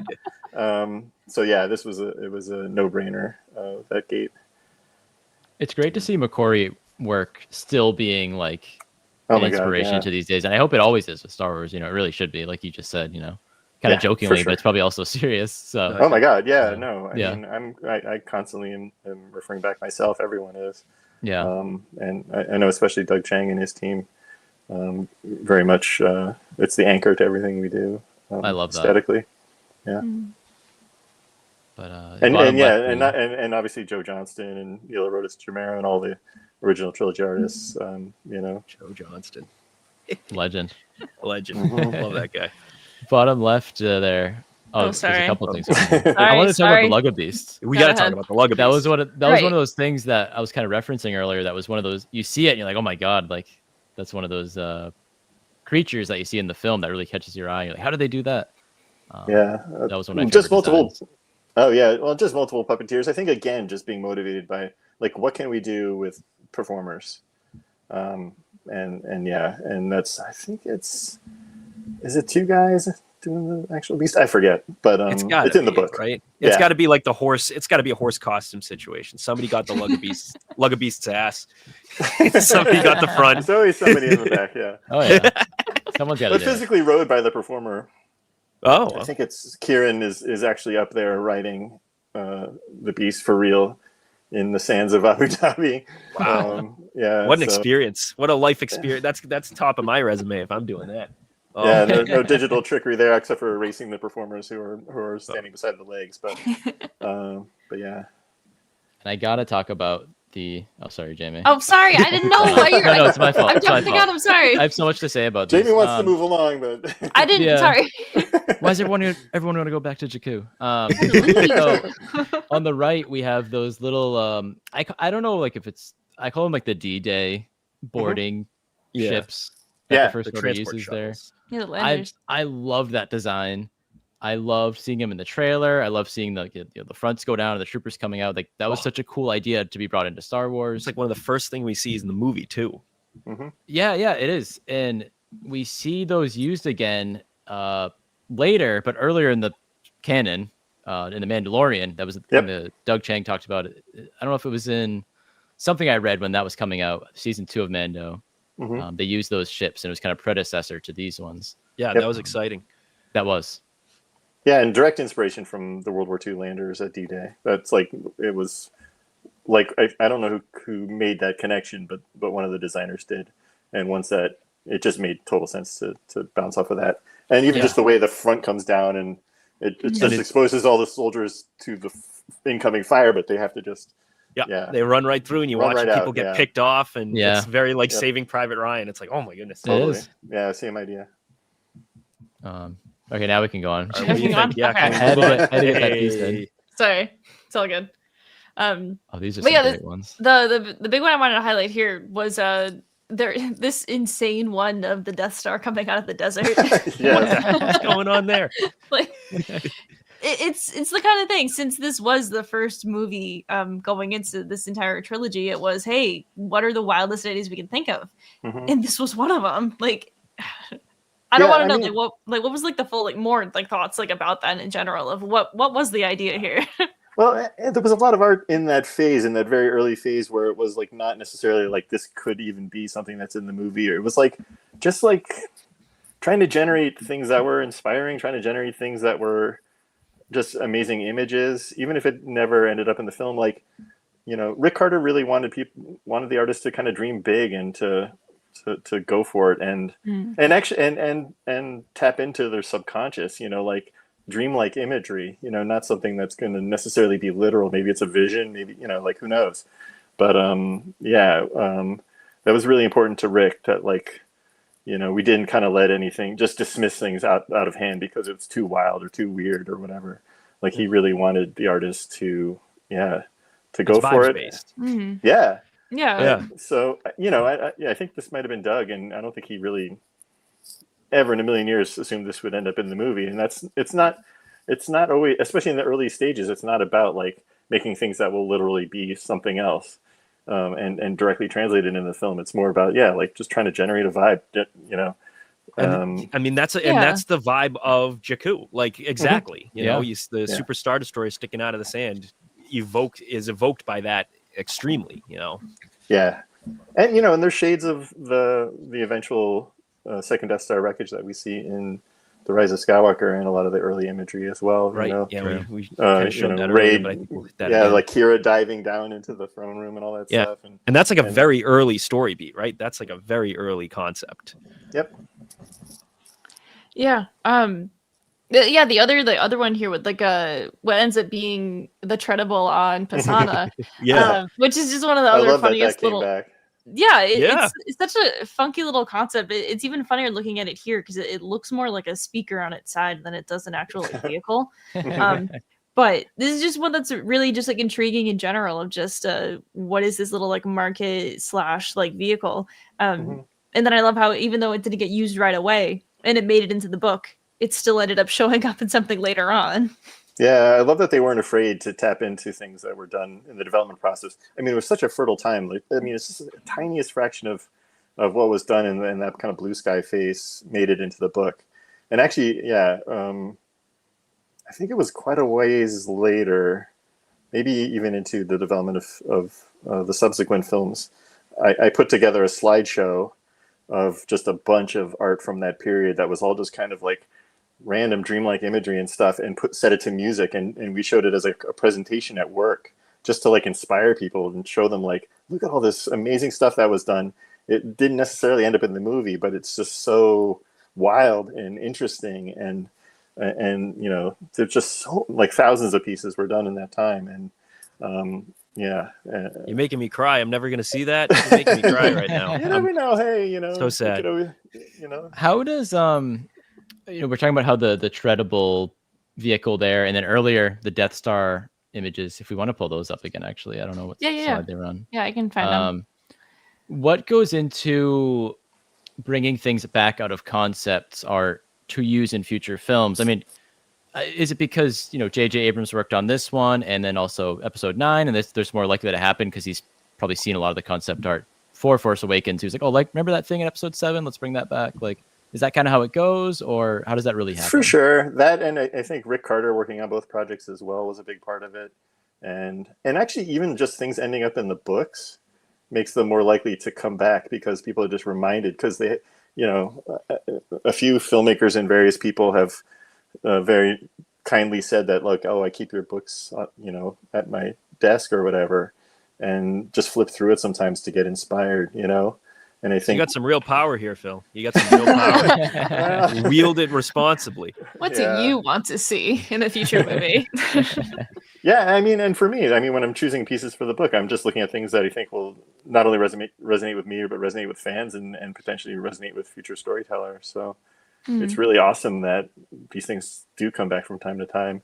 and it's a fun Easter egg too. Like people look back at this book and they're like, and that's like, Vader's castle and the treadable and various things that they find that ended up in other projects. So it's really it's great to represent the art and these designs and for them to have a potential future life. It being put in a book doesn't necessarily mean that therefore people are afraid to use it because it's a spoiler or whatever. Like it's to me, it's just like a cool Easter egg, and it also just gives new life to old designs, which is something we're constantly doing at Lucasfilm, just tapping back into the archive and seeing what can be reused if possible. And it's just thousands and pieces of artwork, be ashamed to let those go to waste. So you're totally right. I actually have a little archive of just unused concept art that I specifically tap into sometimes and find designs if there's ever a need of tens of thousands of pieces. Yeah. That's cool. I know there was some questions about it also, but like, it's probably a tough question to answer, I guess. But you talked about having thousands and thousands and thousands of images to work with to put in the book, and you got it down to however many are really in there. What goes into the ones you can't get into the book? Is there probably some? There's no restrictions per se, like about. Other than, like what happened with moving pieces from The Force Awakens into The Last Jedi book. But otherwise, it's really kind of just up to me and Lucasfilm Publishing and Abrams Books, like what aesthetically works the best and shows the process and is the most interesting. So they're all contenders potentially to end up in the book. There's just only so many pages. But ultimately in the book, it's like around 650 images make the cut, which is still a lot. That is a lot. And it's more than you might think. But compared to the tens of thousands that are created, thousands is it's literally tens of thousands for each show. That's wild, but very cool. Wild. Let's talk about Kylo Ren and the Jedi killer concept and all of that. So there's a lot. You mentioned this earlier that there was this shot or this piece of the blue and red lightsaber in the snow, and this was an early piece. From like March of 2013. Yeah. Wow. And that ended up being the actual like final duel of the movie. Mm-hmm. And so Eric Tiemens, just dreamed up this image and ended up in the movie. Such a striking image too. I mean. Yeah. Thank God. I know. A duel in the snow, with the and the trees and everything getting chopped down, and it's super cool. And that's a very common. It's not a trope, but sometimes in martial arts movies they'll have, instead of having a battle in a big open area where you can, show off your moves or whatever, they'll purposely confine it to a tight space. Actually, they do that in the Acolyte a little bit. There's some duels that take place in like really small spaces, which are in some ways much more dangerous and terrifying, because it's like, what if you're swinging and your thing gets caught or whatever, or you'd have no room to dodge or block. So it's an interesting place to stage a fight in a place that's somewhat confined. It's so uniquely Star Wars, because if you're having like a sword fight in a forest and you swing and you hit a tree, you're not cutting through that tree. Your sword's getting stuck in the bark. But with Star Wars, you could just swing. You could just just like mow everything down in front of you. That's so uniquely Star Wars. Yeah. And the process for the Jedi killer is, you can map it all the way through the book, but it's just... I got a ton. There's so much in here. We have too many slides of this, honestly. We came a long way. We'll touch on this one first. There is this really intriguing concept of Hayden with like a Vader's skull. And this one's in the book, and it's just like super interesting. Like, do you know if this one was thought of as like, oh, what if we do some sort of like Force vision type of thing, or like worst nightmare? Or was it ever a thought that they wanted to actually like have him like in it? I think this was just kind of an artist's pitch for an idea of a way of, obviously they were going to bring Vader's helmet back, or I don't even know if that was a thing at this point yet. But again, like the remnants of the past, and dealing with the consequences of what happened in the past, and just that thematically, I'm sure that's what kind of somewhat motivated this. But again, this was in the blue sky phase though, and kind of anything goes, and it wasn't necessarily ever going to be something in the film. Yeah, because a lot of the concepts are pretty much just like Vader 2.0. Yeah, right. And then it started evolving into all of these alternates that ended up being the Knights of Ren. So we have like this one with the X on his face and then iconic grenade face there, Face. which is just, so cool. It might be a piece that's later in your playlist, but like the Guavian Death Gang as well came out of a Knight of Ren, and there he is. Yeah. There you go. Awesome. So, yeah, that's great. I mean, even within the same production, like these designs weren't going to waste, you know. But it's so funny. Glenn was like, "I thought I had it," you know, like he really thought he had a strong enough design to potentially be the Jedi Killer. But alas, I mean, strong enough to be put in the movie is still pretty sure. impressive when you're talking about tens of thousands of pieces of art. You know, even if you're looking at that and you're saying that might not be Kylo Ren, but we still want to use that. That'd be great. And it just makes sense too that Kylo Ren designs that didn't work end up as Knights of Ren because they're his crew, you know, right? Like, so yeah, it just totally works. Yeah, I really like. Oh, go ahead. No, I was going to say in the lower image there, so that was a Kylo Ren design but it ended up being for the First Order crewman. That helmet. That helmet. Right. Yeah. So it's just funny how even that, you know, found a home. I mean, yeah, it seems like they really had a field day just making like the darkest, creepiest characters, and you guys just finding places for them. So many good designs. And there's hundreds and hundreds more. It's crazy. Yeah. There's just so many. I love this caption of the fact that that's Boris Karloff as the mummy, as Snoke, you know, as a fill-in for Snoke, because like that's such a cool idea that perhaps, you know, the mummy was an influence towards like Snoke. It makes perfect sense. But yeah, somebody in the comments mentioned like this is also one of my favorite pieces of art. Definitely, Kylo Ren holding Vader's helmet. You know, very very Shakespearean. Exactly. Alas, Vader, I knew him well. Or I didn't know him at all, but I feel like I know him. Exactly. Oh my gosh. Oh my gosh. So I like the Knights of Ren. Well, I love Kylo. I love Ben Solo. I love the Knights of Ren. Like, love all that. Love the design. The fact that they were all like the Jedi Killer designs. Did they sort of get the idea? Well, these are all great designs. Do we want to have like sidekicks with Kylo Ren? And obviously, they weren't really in Force Awakens; they're in the Vision. But like, is that kind of how the Knights of Ren origins began there? I'm actually not certain the sequence of events with that, but I wouldn't be surprised because, you know, obviously, as I was saying earlier with Captain Phasma, I think, sometimes characters are born of designs, and I wouldn't be surprised if that was the case, but I'm not certain. Okay. But like to go into the design of Kylo, like I've listened to like some podcasts on like designing Darth Maul back in the day, and how the original design was too scary, and I think we talked about that on our random concept art podcast we did a few months ago. But there was that, and then obviously you have the iconic Darth Vader, one of the best villains of all time, if not the best villain design of all time, and everything. Ooh. So to go into this era of like, okay, we have to have a great villain. Star Wars always has iconic villains. So what can we do? And you know, it starts off as the Jedi Killer, very reminiscent of our Darth Vader, and then where it came into that it's Darth Vader's grandson, it's kind of perfect that he is reminiscent of Darth Vader because he's kind of, as we joke, he's kind of a Darth Vader wannabe, of course. Yeah, talking to Vader's helmet and everything. So it's really cool how that came about. Yeah, and I think it's more clearly delineated in the art of The Last Jedi, but yeah, making the connection, making the Jedi Killer be Han and Leia's son was something that they finally kind of happened upon or wrote in the summer of 2013, I think. So the design work for the Jedi Killer character kind of preceded him being Ben Solo. Yeah. But yeah, and that actually the one on the left there is one of my favorite pieces in the book.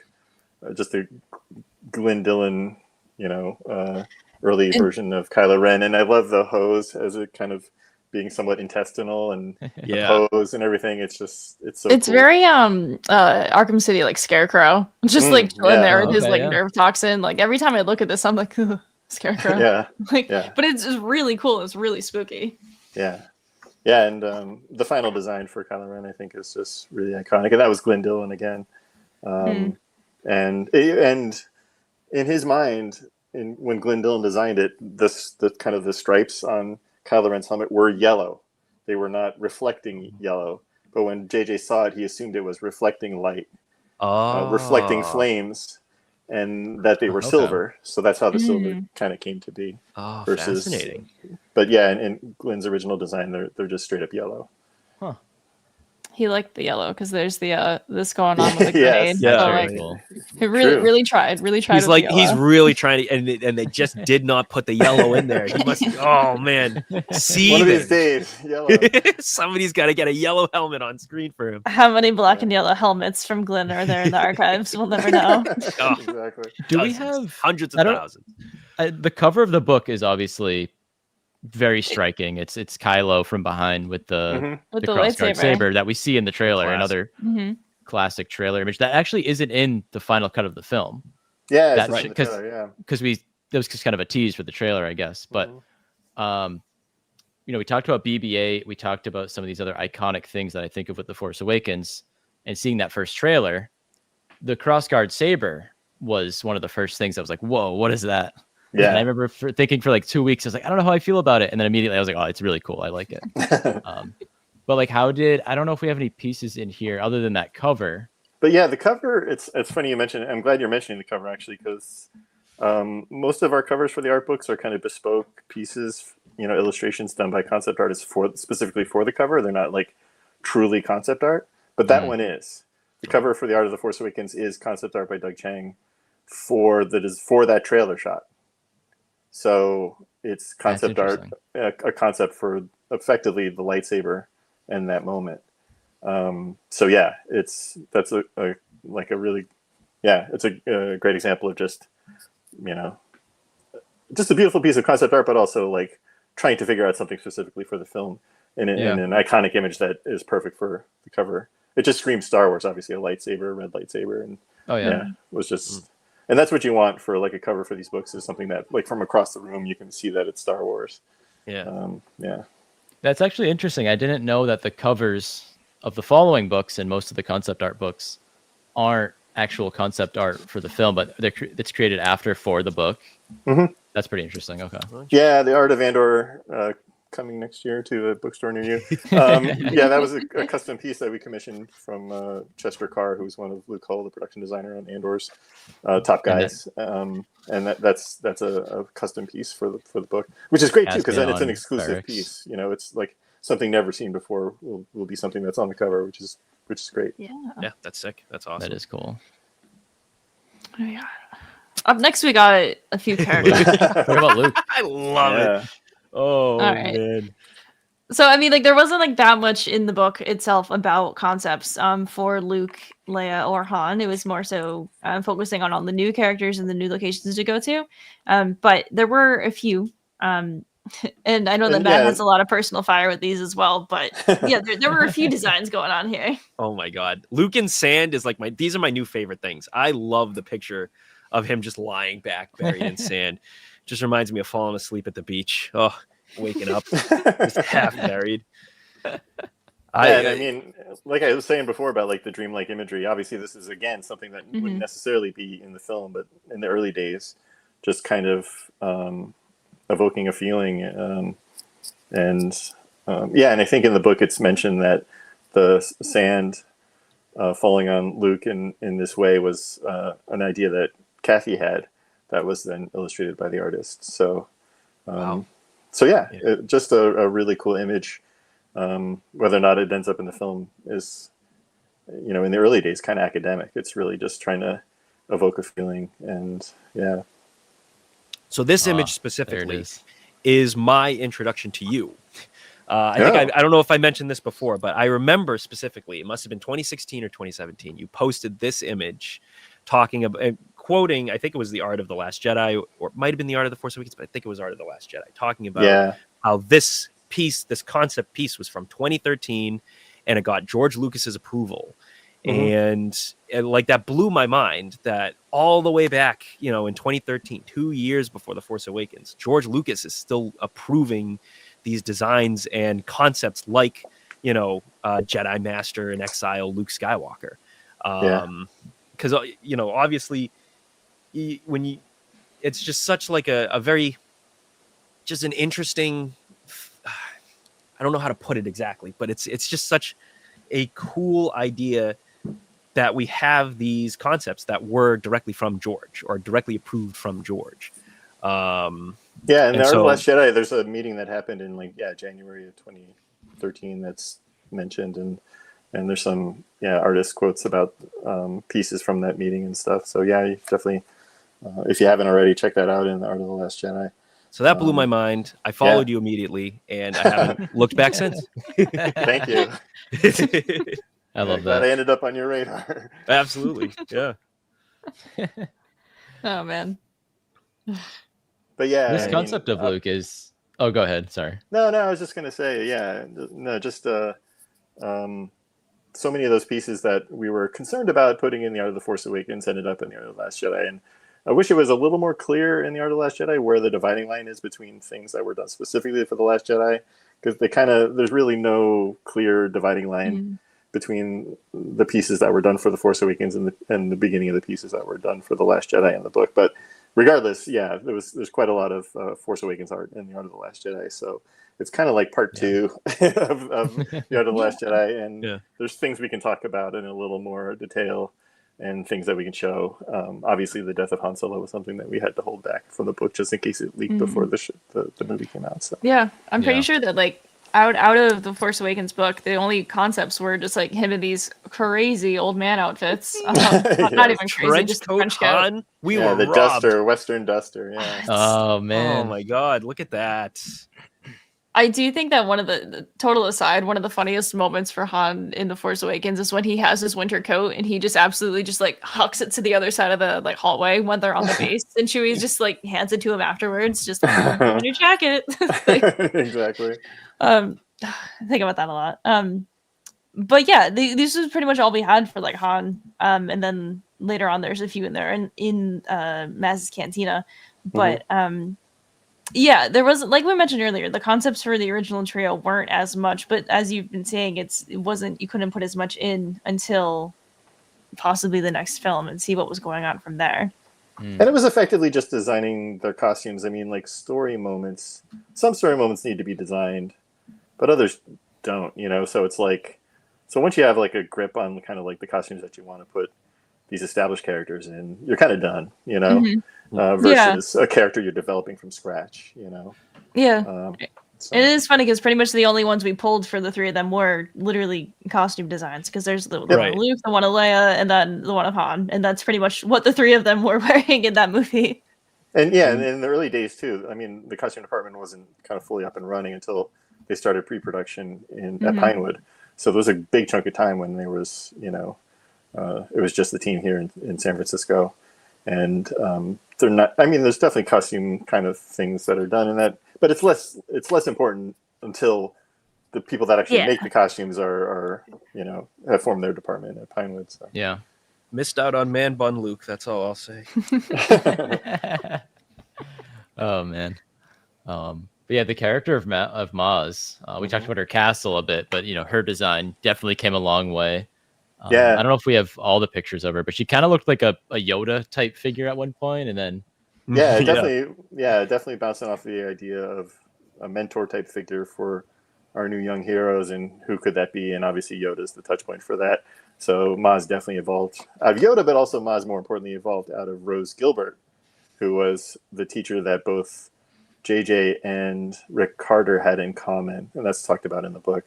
Rose Gilbert was just a very foundational teacher to both of those guys, and she had large, thick glasses, and and this kind of wizened lady, and so someone who was very formative for both of those filmmakers, and at some point, they realized they had this person in common, and that also inspired the name of Rose for The Last Jedi as well.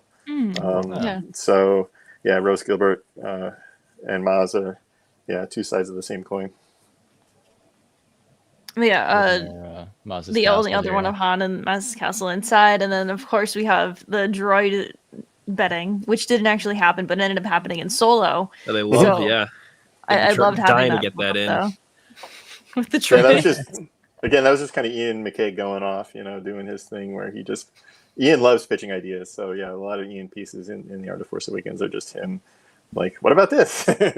Yeah. And it's great that it ended up in Solo. Yeah.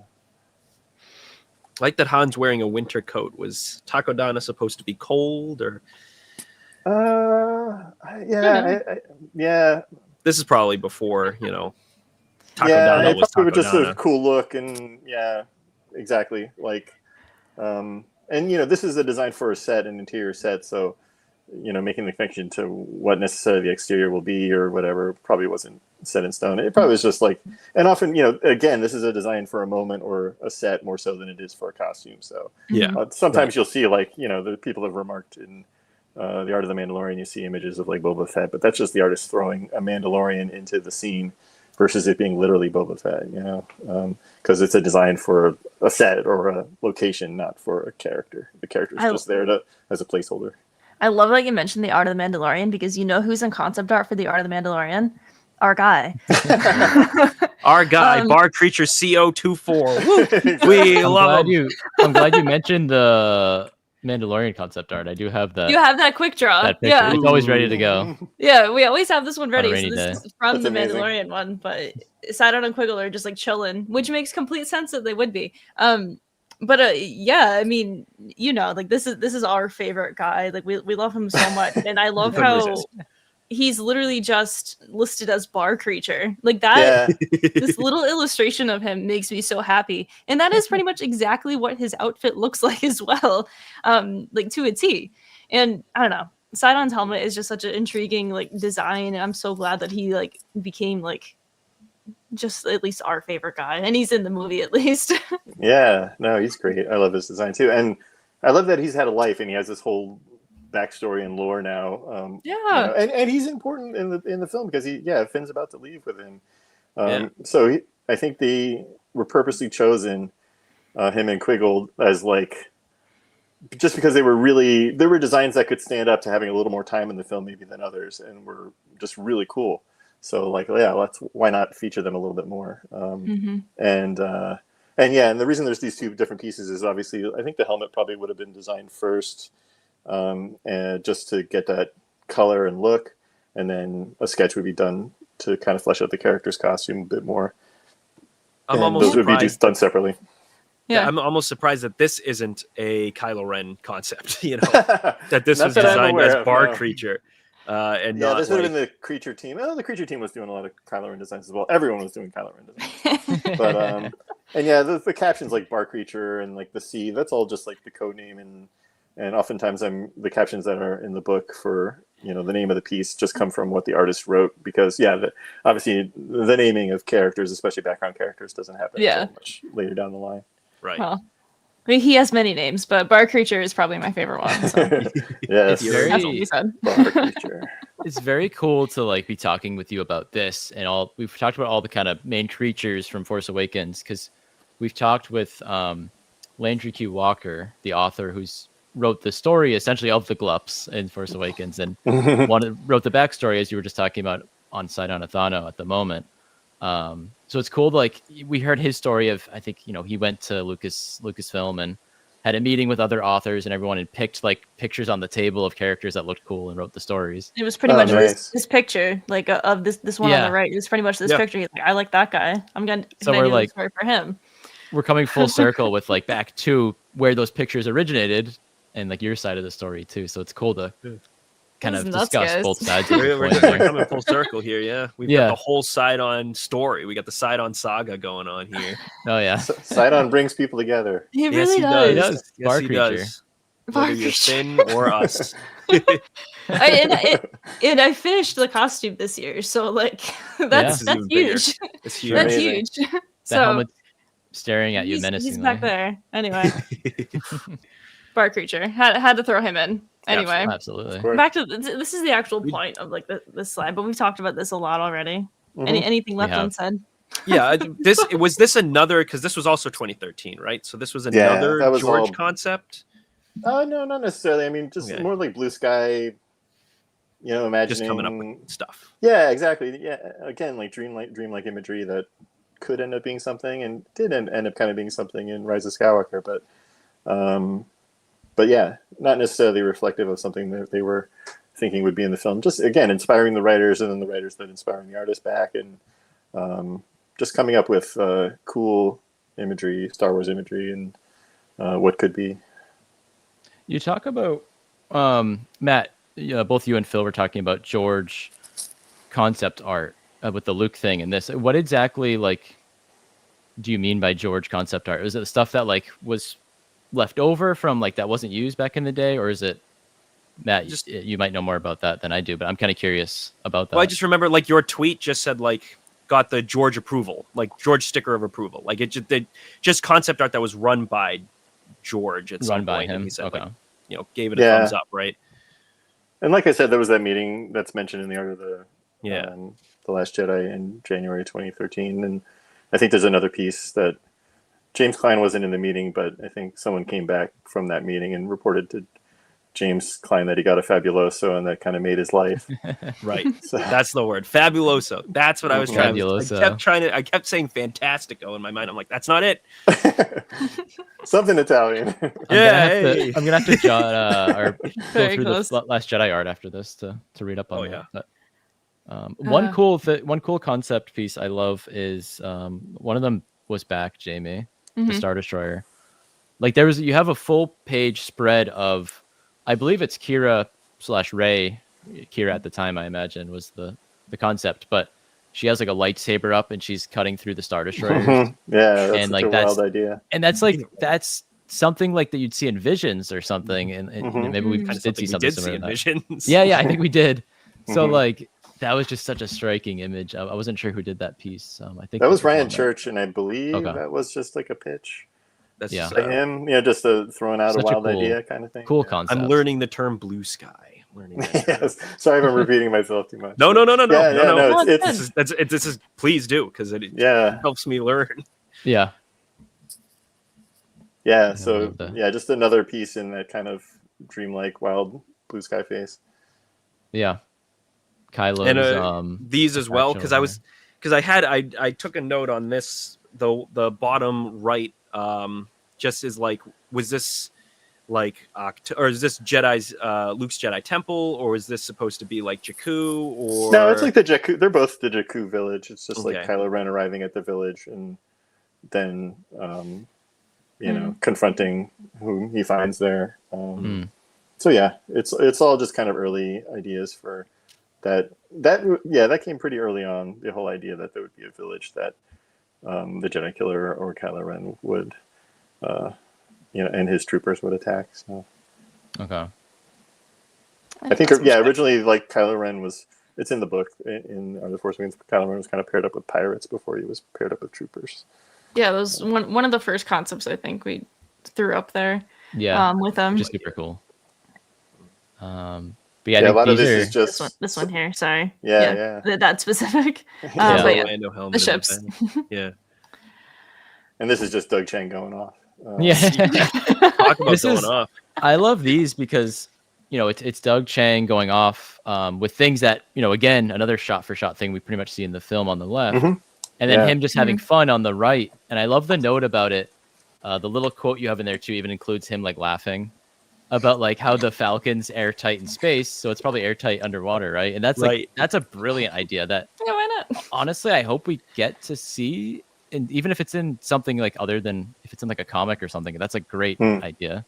Yeah. That why couldn't it go underwater, And the landed TIE fighter on the bottom right is very much like Moff Gideon's. Yeah. Exactly. I love that.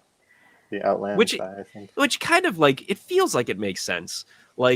The full, you want to fold up the wings, for lack of a better term, and land your craft rather than just plant it on the wings themselves. Yeah, they're put your ladder out. Yeah, right. Buckling. It's oh. Yeah, all makes sense. Yeah, that's cool. And I think this is one of my last ones, but we make it to Octo, and I know that there was the notes behind the scenes that this Rey outfit was. You guys had to come up with a week before you needed it, because I remember there was a last minute dash of, oh hey, wait, she needs a different outfit because we're going somewhere else. or just the opportunity to give her something different, you know. I'm so happy that there was one. Yeah, this is a it's great such an outfit. iconic look. Yeah. Yeah. I always like get a bunch of like not like crap for it, but this is actually my favorite Rey outfit because it is so different from all of her other outfits. Because it's almost like it's like a borrowed one from someone else, but I still think it's so her at the same time. I'm trying to remember. I think this outfit is definitely kind of supposed to be reflective of her time with Han Solo. Like she took a little bit of Han's vibe with her because he was such a mentor to her through the first film. So I think that's a lot of the idea here is that she's kind of evoking him in a Rey way, which is really cool. Even if that's kind of subconscious in the audience's mind, but that a bit of Han Solo kind of continues on with her. That is makes cool. sense. I've always read it that way, so yeah, that's awesome. With the whole vest, yeah, that makes sense. And then we get a little bit of Octo so far, but before it was officially known as Octo. Yeah, and there's more Octo stuff in the Art of the Last Jedi. Yeah, There's tons of it in there. Yeah. That's what I got. Jamie, is this your last slide? That's all I got. Oh, this is That's all I got. is the last piece right here. That's all I I love got. that this was included. The gang's all here. Yeah, I'm sitting next to Ian McKeag there, and that's Christian Altman to Mark Hamill's left, and obviously Doug, and that's Nicole Lataw, who was the other coordinator in the art department, and then James Klein at the end next to Doug. So yeah, that was an amazing afternoon. It was fun looking back at the book and just remembering how early on that was. I think that was still in 2013. That Mark came to visit, and it was like spent a whole Saturday afternoon hanging out with Mark Hamill. I mean, what's better than that? He was telling us like tons of stories. Like he is just such a mensch, just an amazing guy. Oh wow! Yeah, it was a super fun day. And of course, we had to. Oh, and there were tourists who were coming up to the Yoda fountain while this gang of people are getting their. It's like Mark reunited with Yoda, you know, and just tourists walking up like, what? Like, what have we stumbled upon here? That's great. It's like you walking into Lucasfilm on your third day. With the astronauts. Very much so, yeah. That was their version of that. Oh my gosh. I had a couple of questions I wanted to get to. I didn't get to segue properly into it, so I don't know if I want to still ask it. But the other one was, I don't know, is there a concept? We talked about concepts that get used later on. Is there a concept in really anything you've sort of worked on? I know we're talking about Force Awakens concept art, but is there anything from there that wasn't used that you would hope to see used eventually, or is that boy? It's kind of a tough one. Yeah, I don't know. So much of it has already been used. Death Star rising out of the sand. Yeah, I can't wait. We can forget that. It's like Death Star the movie. Yeah. Death Star the movie is the Death Star, and it rises out of the sand in the opening scene. Gosh, nothing's really jumping to mind. I'm like quickly slamming through the book. I can see it like rapid fire, just like reflecting off your face. Yeah.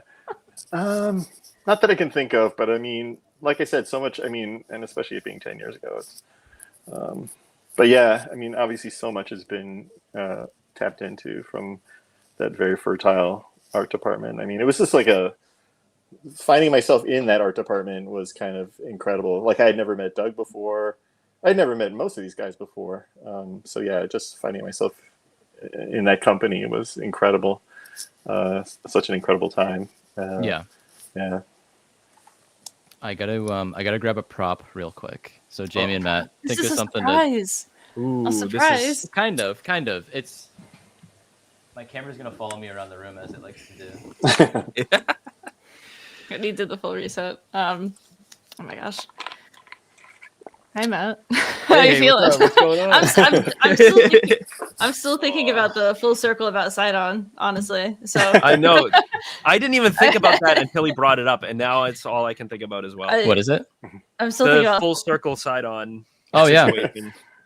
So we talked about, I'll make a proper segue here, even though I'm forcing it in now. But with the whole, stuff that came back into Rise of Skywalker that we see from Force Awakens, something that the three of us here love, That was like a huge concept art thing later on, and we can talk about it in 4 years when we do the 10-year of Rise of Skywalker. But little tease, I have this original piece that I think was Oh yeah, Jake Lunt Davies, right?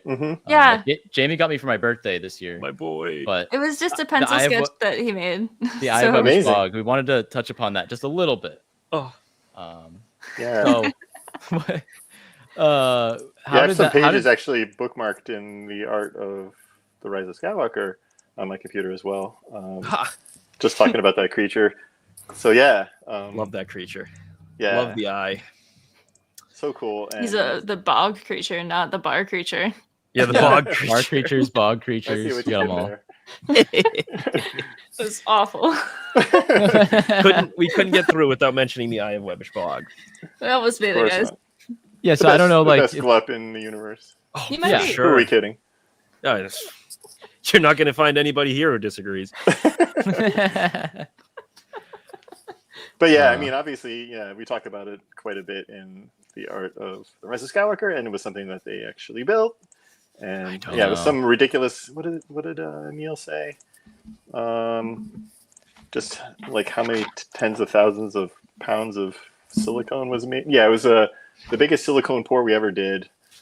28,000 pounds of silicone to make Oh. That's insane. Just the Oracle, as he was known before he became the Eye of Webber's yeah. the Oracle. The Oracle. Beautiful. Yeah. Absolutely. Wherever that silicone is, send it to me. I'll take it. I'll just put it in my backyard. Just a little piece. Like, yeah. oh my god. people have like dirt from like Wrigley Field or Fenway Park, and it's like, oh, a piece of silicone from the Eye of Webber's Bog in the jar. I'm going to be giving that to my grandkids someday. Yeah. Your family heirlooms. Oh my god. But Jamie and Alright. Matt, I don't know if there's anything other final questions you guys had we didn't get to. Obviously, we spent almost 2 hours here. We should probably Yeah, I keep know. going on. No, but I mean we went through a lot. We've went through a lot. Yeah. it really was we, fun. We really hit it on all the beats I wanted to talk about. So Yeah. I think that my biggest, I guess, like thing at the end of all of this is I can't believe the Force Awakens is 10 years old, and I can't believe that the production process has been even longer than that since being for actually getting worked on. Yeah, Um, like late 2012. It's crazy. like, It's just insane how far it's come and how obviously you were in the thick of it when you were making it, but it really has become like more like looking at it nostalgia wise. Like we're looking at it from the nostalgia lens, and it has like it's starting to come around more so for people as well of being like, hey, yeah, you know what, actually I'm feeling really nostalgic about these movies again, and I love to see that vibe, and I'm just so happy that we got the chance to talk to you directly about that. Yeah, no, I really appreciate you guys taking the time to talk about it, and yeah, it is wild that it's been 10 years. I mean, because like I said, there was a whole 7 years before that, you know, that I was working on other stuff, so it's like I know. it's crazy, but awesome, yeah. And it was such a great project to be a part of. Obviously, like such an honor to be a part of the next episode in this amazing saga. So yeah, super cool and crazy that it's been 10 years. Yeah, it feels like both yesterday and 20, 30 years ago. So it's wild. It feels the same for us, weirdly, and we obviously did nothing on it, just consume them. But yes, so you have the sequel books, and then you have the Andor book coming out, and that comes out in January, right? Actually, the art June. of the art. I End believe of it's June. The Art of Acolyte, Kristen Baver's book, comes out in January. I That's believe. why I was confused. My apologies, Kristen. Yeah, Actually, out in January. And if I seem at all sleepy, it's because I've been working very hard on the art of the Mandalorian Grogu as well, which was announced, I believe, at Celebration. And yeah, so that's it's been a real joy to work on. I've been interviewing lots of folks for that recently. So yeah, that's coming before the end of next year as well. Incredible. So you'll have both the art of Andor from me and the art of the Mandalorian Jeez. Grogu from me as well. Working Sounds hard. like a pretty good excuse to have you back on. I'm so excited. We'll figure it out. We'll figure it out. I'm so excited. Thank you again for taking the time to chat with us and talking all things Force Awakens concept Absolutely. art. Thank you to everyone tonight for hanging out in the chat with us and just always being here. And it was so exciting to have Phil on the stream and not just Phil in the chat. So that was just a fun change of pace. We'll be back soon with more HoloNet Marauders business. And, we'll be around, hanging out, doing HoloNet Marauders things. And anything else, guys? I'm awful at doing the send-off tonight. That's It's been okay. a while. It's been a while. Phil, thank you so much for joining us. We would love to have you back to talk about more concept art because there's so much more to talk about. Yeah, appreciate it, you guys. Thank you so much. Have a great night, everybody. We'll catch you guys next time.